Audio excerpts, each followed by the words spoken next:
morning, my name's Lucinda. I'm calling from Cumberland School to find out why your son's not in today. The register has just been taken and Lucinda and her team hit the phones to parents of absent pupils. He was sick how? Could you explain further, Dad, how he was sick? Ultimately, it's identifying reasons for their absences and trying to support them to come back into school. How many calls are you making a day? It depends on the day, but it's usually between 30 and 40 calls. Pupils who miss more than 10% of their schooling are called persistently absent. More than 1 in 5 are now in this category, according to latest statistics. That's around double the pre-pandemic rate. Of course, the reasons are complex. Since COVID, more children have been struggling with their mental health. And parents' attitudes have been a problem too. Since children were sent home during the pandemic, some aren't seeing school attendance as so important.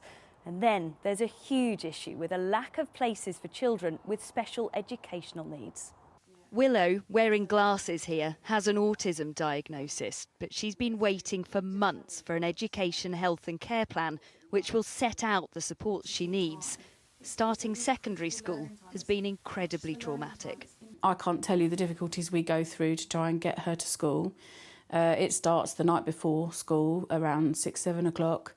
There's tears, she's very quiet, introverted, because she's thinking about the next day.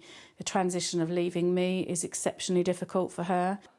Today's report by a committee of cross-party MPs has called for a bolder government response. This isn't just a question for the Department for Education. I think when it comes to some of the health issues with mental health, with special educational needs, it's about a cross-government approach to really supporting children to get the best opportunity they can out of their education. The government told us they remain focused on ensuring no child falls through the cracks and are working closely with schools to identify pupils in need of extra support.